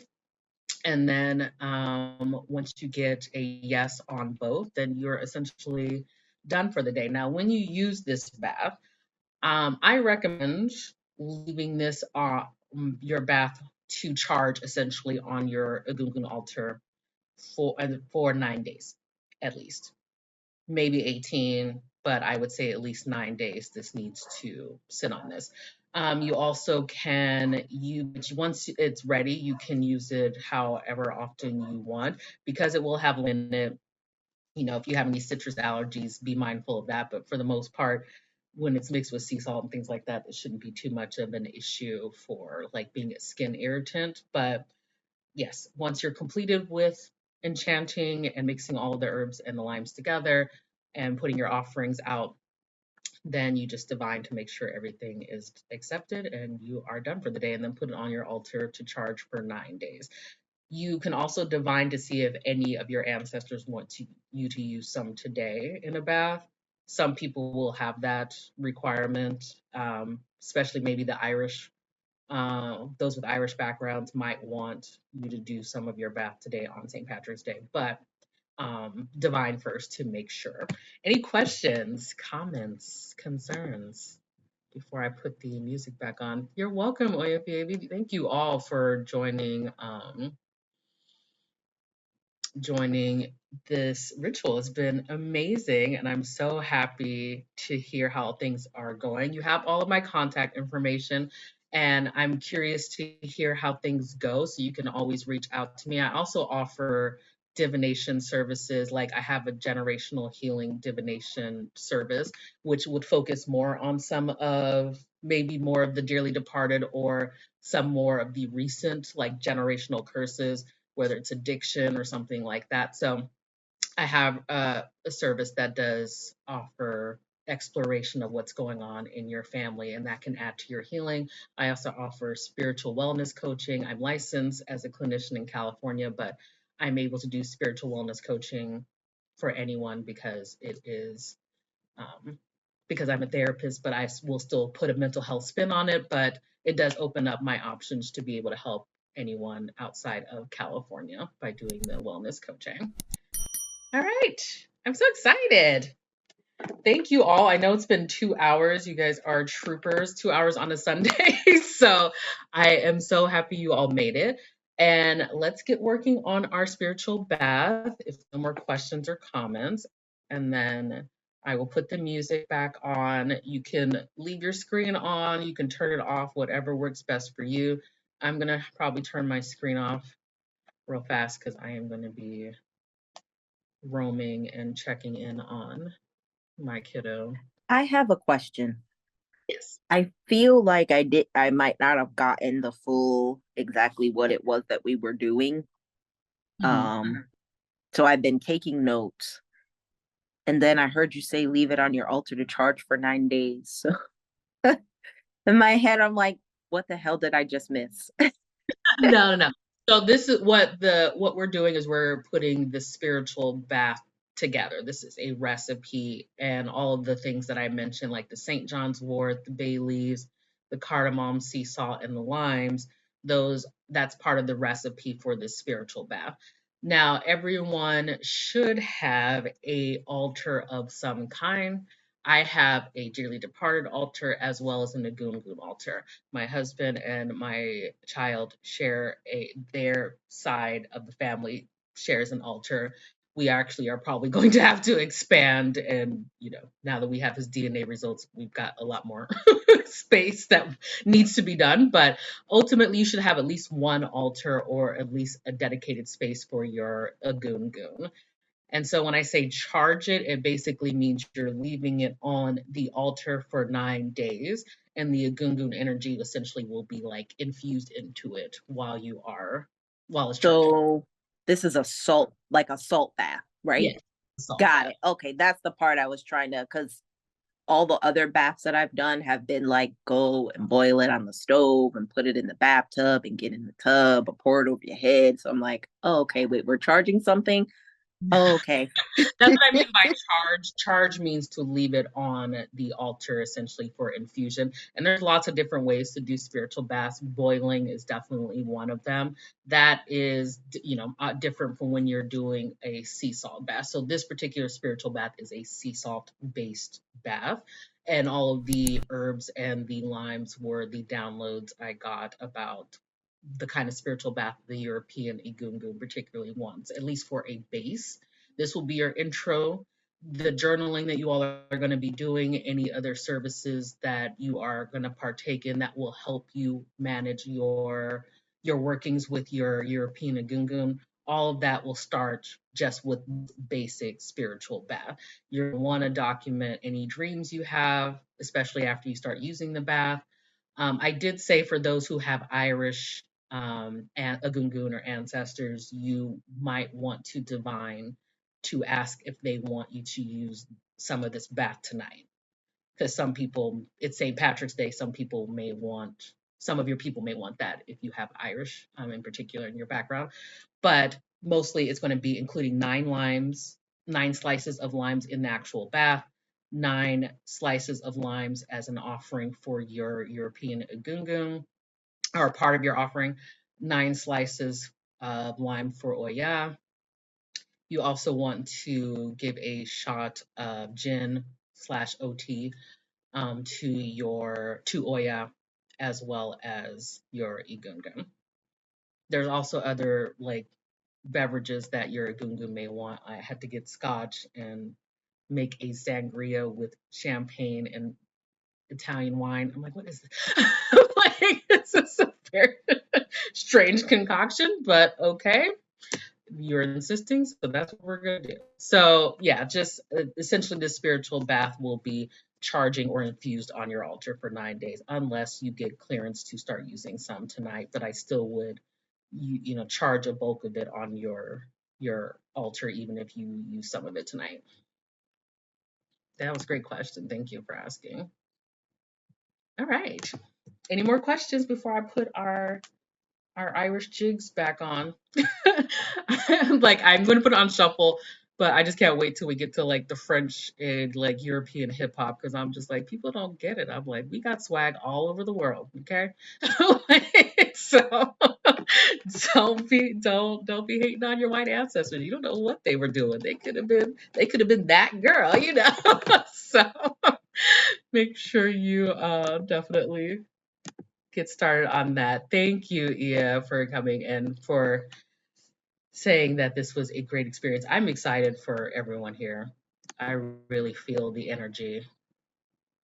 I am too. I just want to thank you again for doing this. I think it was beautiful and courageous. It certainly has never been done before. I do know that people in our community struggle with connecting to those ancestors who we feel distance from due to social circumstances and economic circumstances and generational trauma and so on and so forth. So this was really great. Healing definitely needs to happen. And it begins with you. So, we can pay it forward and do this work so that our children don't have to have the same hangups and pain points that we do. Do the work, document everything, work with your Agungun, and take care of your Ori. Ashe. Ashe. That is exactly what it is. Take care of your Ori. Your Ori will have you, live in your best life, as will some of your Agungun. They're ready, and they're ready to unload a lot of prosperity coming your way. I can definitely feel it in the ether. So this is going to be a good space. So definitely get the things that you need to enchant your herbs. Remember, everything has a spirit. You are thanking these lemons, the bay leaves, the St. Johns Wort, the cardamom, your sea salt. You're thanking all of them for being a part of this spiritual bath. You are blowing smoke on them. You are enchanting them with Reiki. You're doing whatever it is you feel called to do. And then you are going to divine after you complete this and after you give your offerings. And then you will, once you get a yes answer, then you are done with the ritual. I do recommend you also can do some like a little self-care later on today. This is a lot of heavy lifting and a heavy topic when we talk about family healing. So if after this ritual is done, you're feeling a little kind of blah, make sure you do some self-care of some kind to make sure you end the day feeling relaxed. Awesome. Okay, so I'm putting the music back on. I am going to turn my camera off and I'm going to check on Red Sonic. It's probably terrorizing my living room right now. I will be back and I will check in. I'd say it'll probably take about 5 or 6 minutes to actually put everything together. but I'll still be here, and you can raise your hand if you have any questions. I'll be back in a minute. Thank you all. Yes. And if you're done, if you want to do this ritual on your own and you want to do this later, you're welcome to drop off. I will not be offended. You will all get a copy of this replay at some point. But I want to put this music on so y'all can get these European Igungun jams.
Are you gonna help me? Trying to recruit my kiddo to help me. The spiritual bath. This is also something you can do with your kids. I actually encourage it. Yeah. Yeah. Yeah.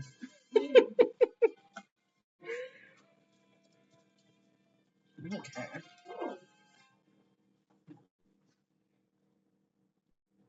Did everyone get their St. John's wort? I know there were a few who didn't. Like, for those who didn't, did anyone come up with an alternative?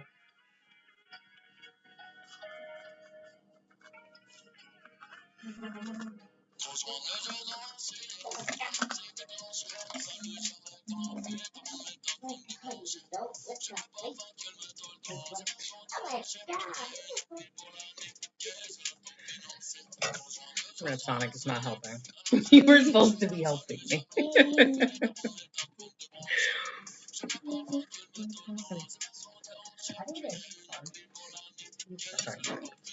Here, feel this. Okay. Oh my gosh, this is so heavier than I thought. Let me see her. Come back here. Oh my God. Come back here with that. You told me to do it. I said hold it. I'm trying to hold it then. My petite priestess is just there. Family. Oof. This is it. Are you enchanting, Red Sonic? Are you helping me? Please don't fall. Tell Red Sonic to let me see my god grandbaby. Red Sonic. Red Sonic, she's gone. Right? Okay. Please, no, bring him back. Right. On as in like jumping on the bed and not over here. They have lost. All right. Okay. They'll come back around. They'll get a second win. Right. Tell them I said hi. Usually we don't have this problem. Listen, next time she come with the camera, just freeze it, just grab her, okay? I'm coming back already, Mister, you're coming back. You guys, these hands-on moments are so important, especially if you're new to creating magical items.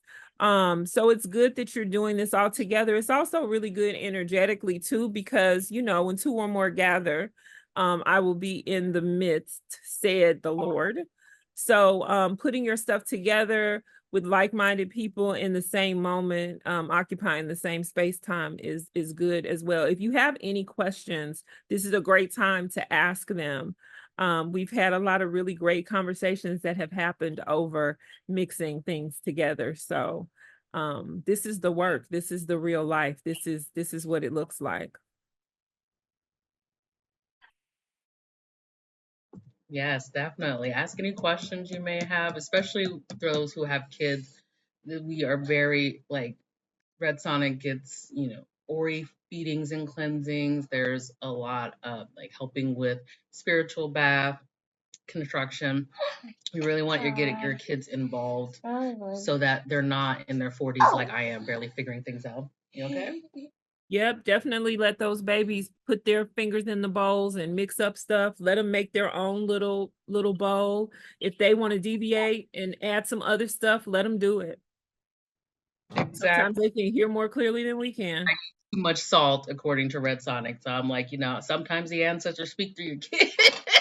I just got told off about this salt. That's too much salt. Yeah, I saw his little priest hands in the picture for a second.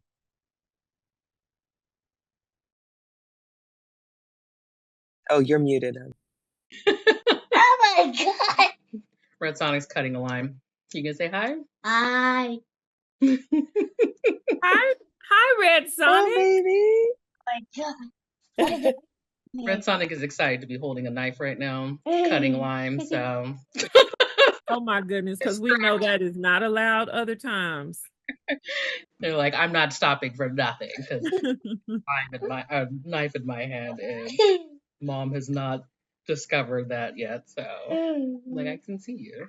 I see what you're doing. You're just cutting lines into my limes. Okay. Just. I will take that. Thank you. Okay, I'm gonna cut another line, mister. Here, we can use juice too. Oh. You want to squeeze the juice? Oh yeah. Here, step away from the knife. Squeeze the juice instead. So squeezing juice in there as well is also an option. Like I said, this could be for spiritual bath. We can squeeze it like this and just add that to the energy of this spiritual bath and make sure you mix it. You can also put the squeezed one in there as part of your 9, however you want to do it. It's all about getting as much of the energy of these herbs in there as possible. Oh my god. I need you to step away from this knife. Making me very nervous. Okay. Okay. Love those nails, Double Egg Bay. They're very pretty. My god, wow. Look at this knife. Why is the didn't make it all the way through, but A for effort. Okay. We're done with the knife. That was enough fun time for you. Okay. You okay? Did you cut yourself? Yeah. This is the downside. Here, go get a Band-Aid. Got too excited with the knife. Priestess Funke, were you saying something? Oh, I just said that I loved your nails. They look real nice. Yeah. Get my life together slowly but surely. So I have my limes in here. I have my sea salt. I still need to add my other herbs. Red Sonic has left the building and is done apparently with the festivities. But yes, like Iya said, it's really important to be working on these together if you can. That is cortisone. That's not going to help you. I can't find the Band-Aid in my bag. Can you ask Yellow Sonic? Thank you. Okay. Who's got their bath looking almost done so far? And what are you guys using to enchant your herbs? Because like I said, mine don't like tobacco, mainly because I've smoked for 20 years and they're like, we don't want you doing that anymore. So even just for enchanting purposes. So I have to do Reiki or blow Palo Santo smoke onto my items. Oh, Iyanifa. Here, let me try to show your work here. Yes, I love that. Have I tried tobacco incense? I have not. There's other ways I can light some incense and blow the smoke from the incense. That way I can actually use the incense and smear the smoke over the items. There's lots of ways around it. It's just tobacco in particular I'm not allowed to do because of my smoking and because I have some relatives who died from lung cancer, and so they just don't want me activating any kind of energy like that in our bloodline. Anyone else want to show their mix and what it's looking like?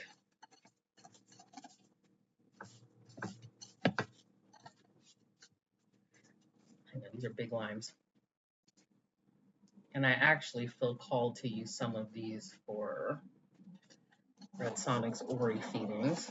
See, downloads are starting already. I haven't even finished making this bath. That's funny. I'm not ready to show the mix yet, but I did want to comment on the smoke aspect of what we're enchanting with. And I use Palo Santo and I use a smoking blend for my fam tobacco. Rarely, like I'll divine, rarely do they want me to blow tobacco smoke, but I will light a cigar for them. But outside of that, they don't really want me ingesting it. Um, and that is also related to health issues in the family because there were tobacco addictions and stuff. But my medicinal herb is cannabis, so they usually want me to be blowing that over it because that's the sacred herb in my life, and it shows has history in my family too. My blood, I guess more dearly departed, but as connection to Edmund.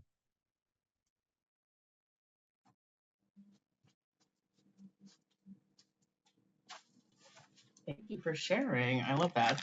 Yeah, it's definitely you can definitely get creative with the different ways you enchant your herbs. I feel like what will probably happen at some point is I may need to do more of the tobacco incense because I think actually some of my European ancestors like the smell of tobacco.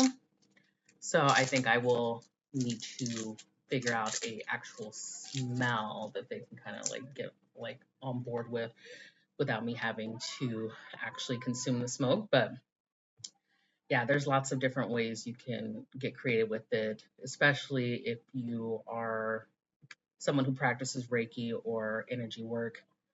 They also are fine with me enchanting that way. So play around with it, see what works best for you. Considering you're working with the European Egungun, there might be a different type of enchantment that they prefer. So this is all about opening these communication lines because like I said, I think my European ancestors are going to be more into the smell of tobacco. So it's going to be different than, what I'm normally used to doing. So play around with it, ask what they prefer because everyone's got their tastes and they might have a completely new idea on what they want for you. All right. So mine is almost done. I have my bay leaves, I have my lime, I have my sea salt. Just need to add my cardamom and my St. John's wort. And what I will do, most of you are in Discord. So again, you have this playlist available in the Music for the Soul Discord chat. And that will be pretty much it. Any more questions, concerns, comments? After we finish up here and you get your yes, then I say go grab your offerings, grab something to eat, and officially partake in the party. Priestess, I just want to say something real quick. I saw that, our sister Oyefebi, she just posted that she got it okay after divination, and that's something that Priestess was speaking on earlier about divining to make sure about how long it's supposed to be on the altar, things like that. So this was just an example for the new people of what we mean when we say divine before, during, and after a working, and what that looks like in a real time sense. Absolutely, because you want to keep track of the productivity of the actual working. And then you also want to just document what you're doing, because there may be some tweaks that you need to do that need to be documented so that your ancestors or your bloodline will be able to duplicate this when you are no longer around. So it's all about the continuation or the connectedness of the ancestor realm to those live currently, and also an investment for future generations. Really, we have to have that loud card right now. There is a card that makes a lot of noise, and Red Sonic has found it. And has decided today is the day that we're going to play with this. So that's pretty much it for me. I am almost done. I will do my outro, and then I'll stop recording, and then we can just listen to some music until we drop off. I have to go make Lucky Charms pancakes for Red Sonic because it's St. Patrick's Day, and apparently I have been hustled into Lucky Charms pancakes as part of, because they actually do have Lucky Charms pancake mix, because why not have the most amount of sugar humanly possible available to children? So I will be wrapping that up soon. But any more questions, comments? You want to buy some pillows? I want to buy pillows. Why are you selling pillows? Any more questions, any comments, anything before I stop recording? I have one, Priestess. It's Oyafiabi. Question for the 9 slices of limes again. I know I wrote down, and I think I might have wrote down too fast, 9 for Oya, 9 for the bath, and 9 for Egungun, or am I missing one? No, that's right. Okay, thank you.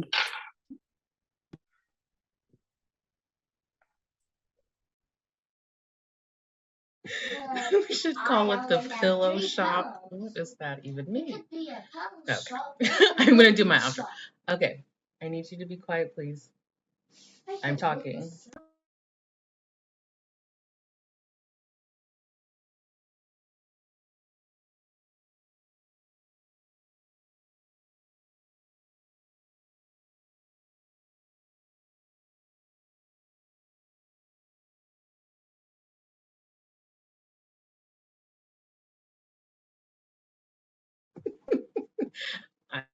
I've asked Red Sonic to be quiet while I record my closing. We'll see how that works.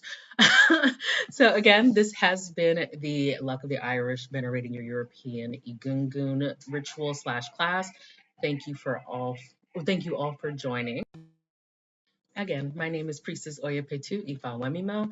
This has been the Luck of the Irish, venerating your European ancestors / Egungun class. And by the end of this, you should have a spiritual bath that you will be using to help your connectedness to your European ancestors.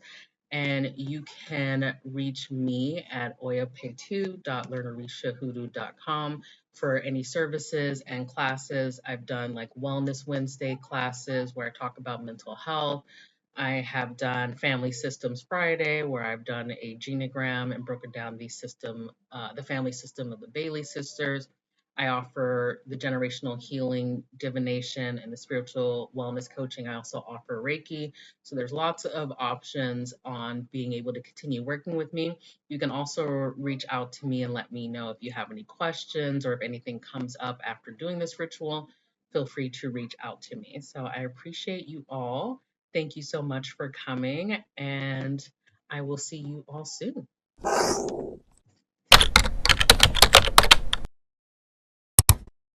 Nobody talks about you, then you are nobody.